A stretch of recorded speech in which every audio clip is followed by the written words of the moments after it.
క్రీస్తునందు మీకు శుభములు. దేవుడు మన పక్షముగా పని చేయట్లేదని మనకు అనిపించినా, మన ప్రార్థనలు ఆయన ఆలకించట్లేదని మనకు అనిపించినా, మనము ఏ మార్గంలో నడుచున్నామో, ఎటువంటి జీవితం జీవించున్నామో అనే దాన్ని ఆలోచన చేసుకోవలసి ఉన్నది. మనకి దేవుడు ఎవరో తెలియచ్చు, దేవుడి కార్యములు తెలియచ్చు, దేవుని గురించిన బుద్ధివాక్యము మనకి తెలిసి ఉండొచ్చు, మనలో ఉండి ఉండొచ్చు. అయినప్పటికీ కూడా దేవుని మార్గమును మనం ఎంచకుండా మరే మార్గంలో నడిచినను అది దేవునికి విరోధమైన జీవితాన్ని కలిగిస్తుంది కాబట్టి, దేవునికి విరోధంగా పాపము చేయనట్లు చేస్తుంది కాబట్టి దేవుడు మన పక్షాన ఉండడు. చాలామంది దేవుణ్ణి ఆరాధిస్తుంటారు, కానీ ఆయన ఏర్పాటు చేసిన మార్గంలో నడువరు. కాబట్టి ఆయన కోరుకున్న జీవితాన్ని వాళ్ళు జీవించలేరు. ఈరోజు ఆయన ఏర్పాటు చేసిన మార్గం ఏంటో మనకు తెలుసు, అదే క్రీస్తు.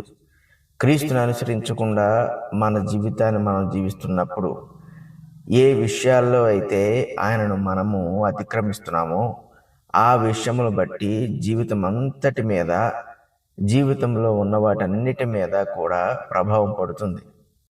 దేవుడు పరిశుద్ధుడు కాబట్టి ఏ ఒక్క విషయంలోనూ కూడా మనం అపవిత్రంగా ఉండటానికి ఆయన ఇష్టపడ్డు. అయితే మనం అపవిత్రులంగా జీవిస్తున్నామంటే ఆయన ఏర్పాటు చేసిన ఉత్తమమైన మార్గమును మనం విడిచిపెట్టామని అర్థమే. ఇలా జీవించుచున్నప్పుడు పరిణామములు చాలాసార్లు మనము భరించలేము, ఎదుర్కోలేము. ఇదే విషయము ఇశ్రాయేలీల్లో జరుగుడు కూడా మనం చూస్తున్నాం. హోషేయ గ్రంథము 8వ అధ్యాయము 3వ వచనంలో దేవుడు ఇలా అంటున్నాడు, ఇశ్రాయేలీలు సన్మార్గమును విసర్జించిరు గనుక శత్రువు వారిని తరుమును. ఇది చాలా భయంకరమైన సంగతే, వినటానికి మనస్కరించని సంగతి. దేవుని యందు ఉన్నవారి సైతము ఎంతో భయముతో ఈ వాక్యమును చదవవలసిన విషయమే.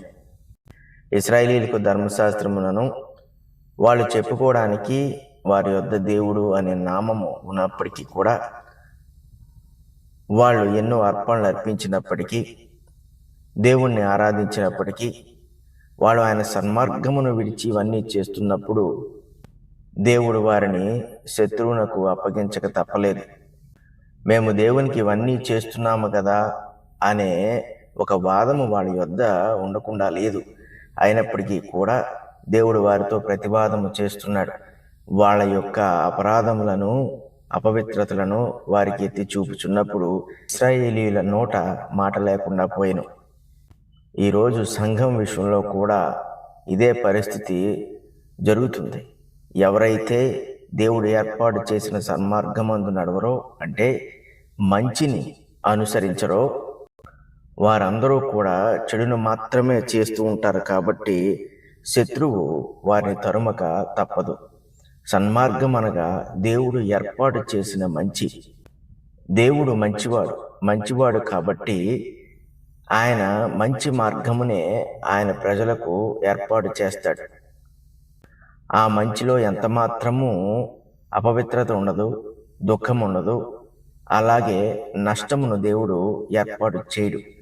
ఈ సంగతిని గ్రహించని ఆయన ప్రజలు ఒకవేళ మేలు కొరకై రకరకాల మార్గములు ఎంచుకొంచు, నానా విధములైన మనుషుల యొద్దకు పోవచ్చు, సహాయమును కోరుచు, దేవుడు అనుగ్రహించు సహాయములను, దేవుడు అనుగ్రహించిన ఆశీర్వాదములను తృణీకరించుచు, దేవుడు ఏర్పాటు చేసిన నీతిని జరిగించలేక ఆయన పరిశుద్ధతకు వీళ్ళు అవమానమును కలిగించుచున్నప్పుడు ఇక్కడ అంటున్నాడు, శత్రువు వారిని తరుమును అని. ఎవరి శత్రువు అంటే అది రహస్యమే. దేవుడు ఆ శత్రువును కూడా వెంటనే బయలుపరచడు, కానీ మన జీవితంలో వాడు వెంటాడుతూనే ఉంటాడు. శత్రువు అనగానే కేవలం అపవాది మాత్రమే కాదు, కానీ ఈ లోకమునకు దేవుడు మనల్ని విడిచిపెట్టినప్పుడు లోకములో ఉన్న అనేకమైన నీతికి, పరిశుద్ధతకు వ్యతిరేకమైన శక్తులు మనపై పనిచేయడం మొదలు పెడతాయి, మనకు విరోధముగా పనిచేయడం మొదలు పెడతాయి. అలాంటి సమయంలో మనము దుఃఖమును అనుభవించక తప్పదు, చిక్కుల్లో పడక తప్పదు. దేవాన్ని మొరపెట్టినప్పటికి కూడా ఆయన ఏర్పాటు చేసిన మంచి మార్గమును వారు కోరుకోలేదు. కాబట్టి ఆయన యొక్క నీతి శాస్త్రమును వారు అనుసరించలేదు కాబట్టి దేవుడు వారి మొరలను ఆలకించడు. సన్మార్గమును విడిచిపెట్టుటకు కారణం ఏంటి అంటే శరీర సంబంధమైన ఇచ్చలే.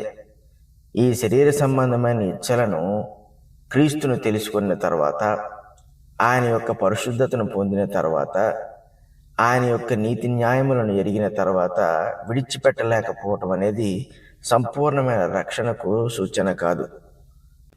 కేవలము సత్యమును ప్రకటిస్తున్నామనే ఒక వాదముతో ముందుకు పోవచ్చు. వాళ్ళు ఎంచిన వాటిని బిగ్గరగా చెప్పుచు మిగిలిన వాటి విషయంలో వాళ్ళు దేవునికి ద్రోహుల వలె ఉన్నప్పుడు వాళ్ళు ఈ సన్మార్గమును అనుసరించట్లేదు. అటువంటి పరిస్థితుల్లో వాళ్ళని శత్రువు వెంటాడక తప్పదు. ఆ శత్రువు వాళ్ళ జీవితంలోకి దేవుడు ఇప్పటికే పంపించి ఉన్నాడు. అది వారి జీవితంలో పనిచేయుచున్నది, కానీ ఇంకనూ వారు పూర్తిగా గ్రహించి ఉండలేదు. వాళ్ళ జీవితంలో కలుగుతున్న నష్టాలు కానీ, వాళ్ళకి ఎదురవుతున్న సంగతులు కానీ వాళ్ళు ఇంకనూ పూర్తిగా వాటిని గ్రహించి ఉండలేదు. కానీ అవి చివరకు పరిపూర్ణ నష్టానికి తీసుకువెళ్ళక తప్పదు. ఎవరైతే వాళ్ళ జీవితాన్ని సరిచేసుకోకుండా కలుగుచున్న పరిణామములను బట్టి దేవుని సన్మార్గము వైపు తిరగాలనే ఆలోచన పొందకుండా ఉన్నారో అట్టి వారందరూ కూడా చివరికి దేవుడు దయచే శిక్షకి ఆహుతి కావలసిందే. దేవుడు మనల్ని ఎంతగానో ప్రేమించినవాడు. అందుకే తన ఏకైక కుమారుణ్ణి మన కొరకు సిలువపై అర్పించి మనము ఏర్పరచుకోలేని మార్గమును మన కొరకు ఏర్పాటు చేశాడు. మనము చేయలేని దాన్ని మన కొరకు చేశాడు. మనకు మార్గమును ఏర్పాటు చేసి అందులో నడుచున్నట్లుగా ప్రతిదాన్ని ఆయన అమర్చి ఉన్నాడు. దేనికి కొదవలేని పరిస్థితిని ఆయన ఏర్పాటు చేసి ఉన్నాడు. ఎవరి వైపు చూడవలసిన అవసరత లేని పరిస్థితిని ఆయన ఏర్పాటు చేసి ఉన్నాడు. పాపమును కోరుకోవలసిన అవసరం లేని పరిస్థితులను ఆ మార్గములో ఆయన ఏర్పాటు చేసి ఉన్నాడు. ఆ మార్గము క్రీస్తు శక్తితో నిండిపోయి ఉన్నది కాబట్టి అది ఎంతో శక్తివంతమైనదిగా మనకు దాన్ని దయచేసి ఉన్నాడు. పునరుత్థానపు శక్తి దేవుడు అనుగ్రహించిన మార్గంలో మనకు ఉంటుంది కాబట్టి ఏ శక్తియు దాన్ని అధిగమించలేదు కనుక మనం నిశ్చింతగాను ధైర్యముగాను ఆ మార్గంలో నడవచ్చు. అటువంటి మార్గమును విడిచిపెట్టిన వాడు లేక విసర్జించిన వాడు శత్రువుకి దొరకడం తప్ప వేరే అవకాశము ఉండదు. దేవుడు సహితము ఆ శత్రువును వాడిపైకి పంపక మానడు. ఆ శత్రువు తరుముచున్నప్పుడు మనకి నిద్ర పట్టదు, శాంతి సమాధానాలు ఉండవు, ధైర్యము ఉండదు. భయముతో మనము జీవితాన్ని గడపవలసి ఉంటుంది.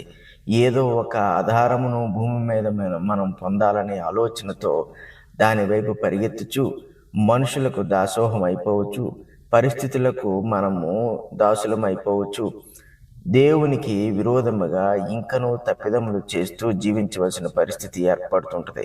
అంతకంతకు శత్రువు మనల్ని ఇంకా బలముగా వాడు తరుముచున్నప్పుడు మనము దాక్కునుటకు కూడా చోటు లేని పరిస్థితి చివరికి ఏర్పడుతుంది. నిస్సహాయ పరిస్థితి మనకి ఏర్పడుతుంది. ఇంతటి శాపమును అనుభవించుట కంటే దేవుడు ఏర్పాటు చేసిన మంచి మార్గమును మనము మరలా ఎంచుకుని ఆ మార్గంలో నడుచుచు దేవుణ్ణి సంతోషపెట్టుచు మన జీవితాన్ని కొనసాగించుకోవడం మనకి ఎంతో మేలు. పరిశుద్ధులకు తండ్రి, ప్రేమ కలిగిన దేవా, మీకు స్తుతులు స్తోత్రాలు. నాన్న, మేము మనుషులమైనప్పటికీ పాపంలో ఉన్నవారమైనప్పటికీ మమ్మల్ని కనికరించి మాకు సాధ్యము కాని ఆ మంచి మార్గమును ఏర్పాటు చేసి క్రీస్తునందు దాన్ని భద్రపరిచి